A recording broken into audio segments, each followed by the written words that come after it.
by chance. I believe the one lesson we all have learned during our 4 years of high school is that life is short. We must take advantage of every opportunity presented to us, as we may not find that inspiration in every opportunity we take. It is inspiration that provides us with happiness, well-being, and gives us satisfaction in life. I have been fortunate enough to have found inspiration in Guatemala in the eyes of the children that I worked with. Safe Passage, where I volunteered, showed me more insight into the world than I ever could have imagined. Going on this trip, I stepped away from an average, monotonous life, unaware that I was living in my own little bubble. Venturing outside of my own reality, I came face to face with poverty, where houses aren't homes, where going to bed didn't mean getting into a bed, and where a 6-year-old saves his morsel of a tortilla from school to bring back to his family. During my time at Safe Passage, I spent a day at a school called the Escuelita with the younger children.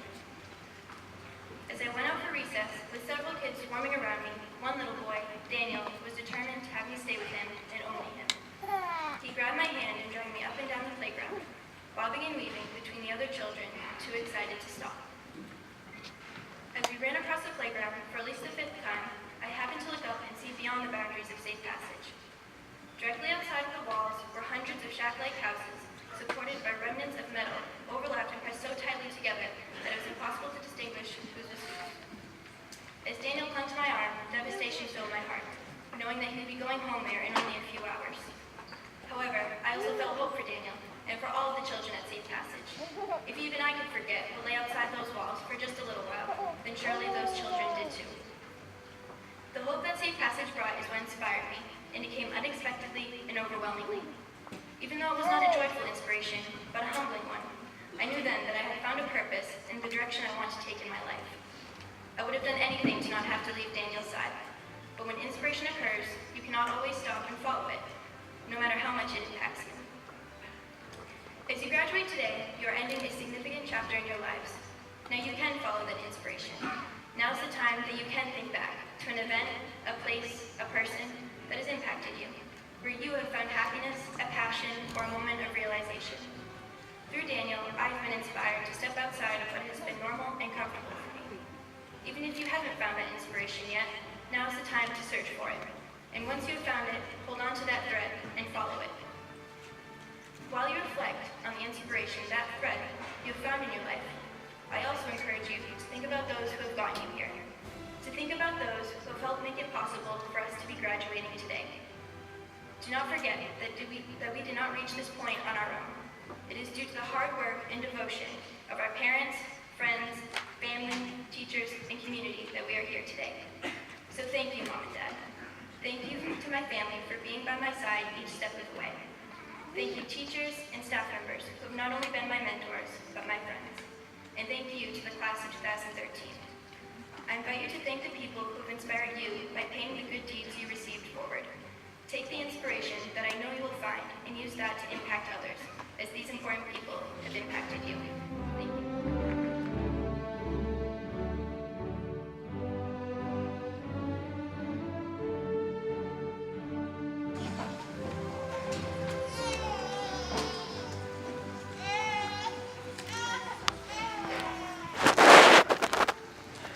As I look at my classmates here today, I see one unified group.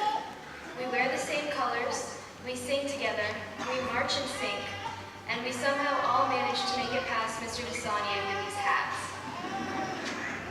When I was younger, I used to look for sea glass on the beach. Occasionally, I would come across pieces that were too sharp, that my mother deemed unsafe for my collection. These pieces weren't ready yet. They needed to spend more time in the ocean to develop into the sea glass they would someday become. But sea glass, of course, does not start in the sea. These pieces were once a part of something bigger, a cohesive unit, much like our class. We finally managed to work together. We're a seamless surface, one body, atoms of the same element. We are a bottle. We've become this fragile being, a glass cylinder in which we're all a part, indistinguishable from one another tonight. However, in a few hours, this bottle is about to break into 1,000,000 pieces, or roughly 150, I suppose, smashing our connection and sending us flying. We'll go out with more of a soft shatter each of us our own piece of glass. As is true of every piece of glass, we'll start off being a little rough around the edges and rather transparent. For a while, it will stay this way, strewn across the sand as of the water, our future, laps at our new beginnings. As we lay freshly broken, we may begin to miss the days when we were one cohesive bottle, but by the end of the summer, we'll be pitched into the ocean and waves of reality will hit us. We'll sink instantly, because, of course, glass doesn't float. But soon we'll learn the ways of the world, and that the water will not suffocate us. Our edges will begin to smooth a little, molded by the experiences of life after breaking from the bottle. As time progresses, we'll venture from experience to experience, from ocean to ocean. Our glass will continue to soften, the jagged edges disappearing, so as we leave each place, we will forever carry with us the effect it had. Each transition will change us slightly into a different person, give us a new aspect of our personality that we didn't have before. Someday, we may look up and realize how different we are from when we first broke apart. Someday, we may feel unrecognizable to the seamless bottle we are here today. And eventually, we will become sea glass. Our rough beginnings will transform into the smooth lives of adults. The ocean that shapes fragments of bottles into the sea glass worth collecting has many sources, much like the knowledge that will shape us as we experience life. As my grandfather, Ani Kangas, said in his speech as valedictorian of Rockland High School in 1944, education will never become a stagnant pool, forever showing the same reflection. It will be a flowing stream, upon whose mirrored surface lies diversified and progressive thoughts. He was right. The education that will be so influential in our future will change as frequently as the tides. In order to truly evolve from the freshly broken glass that we will leave here today as, we must accept education in every form, allowing ourselves to learn and change into the sea glass we are destined to become. With this in mind, if you ever find yourself walking along the beach and come across a piece of glass that hasn't yet become sea glass, guide it back to the ocean. There are still many more changes in store. One day, maybe 10 or 20 years down the road, we'll all meet again.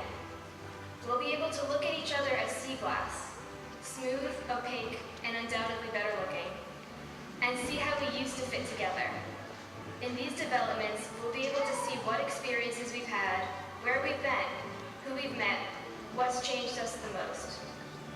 More importantly, however, we'll be able to look at each other and see that we're all still the same color.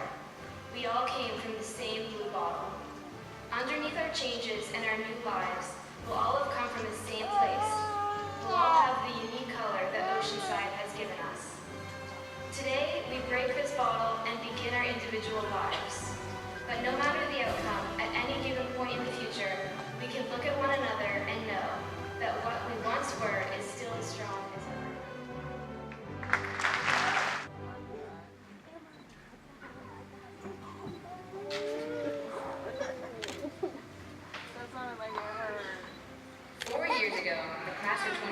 Began a journey that has consisted of many twists and turns, ups and downs, and most of all, countless changes.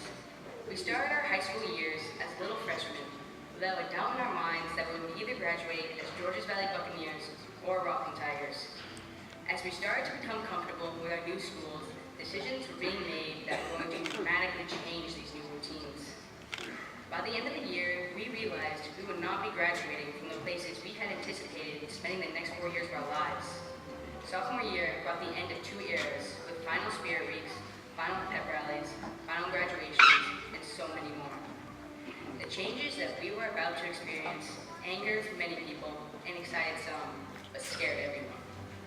The element of uncertainty that came with Oceanside led to the ultimate learning experience for everyone, not only for the administration and faculty, but also for us.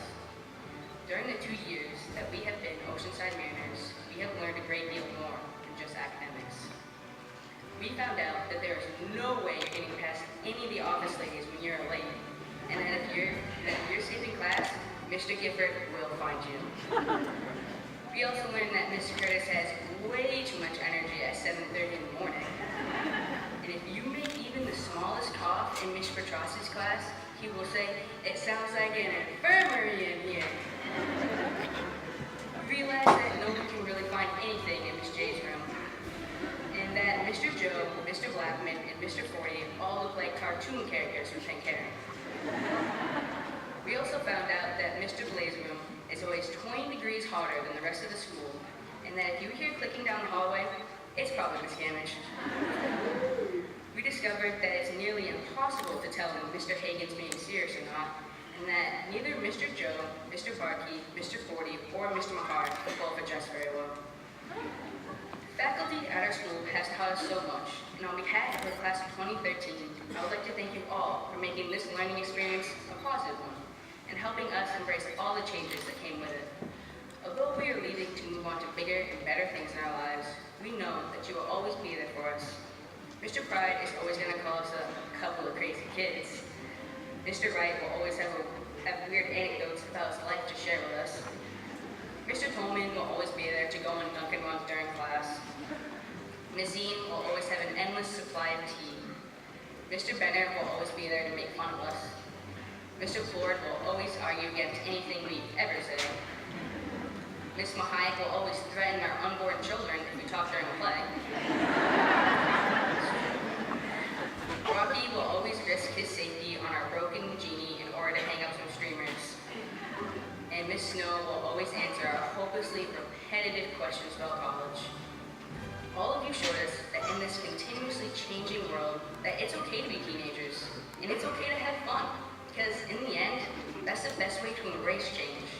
Everyone's overwhelming support has helped us considerably throughout the years, and for that, we thank you. Thank you for putting up with our senioritis, and not yelling at us too much when you found us roaming the hallways or on our phones. Thank you to everyone that gave us that little push that we needed to make it to the point where we are now. During times when the changes that we were experiencing were difficult for us to handle, you all were there to help us get back on track. You helped us learn from our mistakes and look on the brighter side of things. So, class of 2013, don't forget that when you find yourself facing a challenge in your journey, that there's always something to learn from it, and more importantly, that everyone in this room will be there to help you through it. This learning experience may have taken some time to adapt to, but it has brought us together and allowed us to learn from one another. Without all the changes that came with Oceanside, we wouldn't have all the friends, mentors, and memories we have now. So, seniors, make the best of all your future endeavors, and don't forget that some changes are for the better. Embrace every obstacle with an open mind and the confidence you need to succeed. And when times start to get rough, don't hesitate to call up anyone in this room to help guide you through it. Don't be afraid of change, because as Eckhart Tolle once said, some changes look negative on the surface, but you will soon realize that space is being created in your life for something new to emerge. So, my fellow classmates, don't be reluctant to change, because it's inevitable. Don't ignore it, don't fear it, and most of all, don't resist it. Change can bring a better tomorrow, so embrace it. Thank you, and I wish you all the best of luck.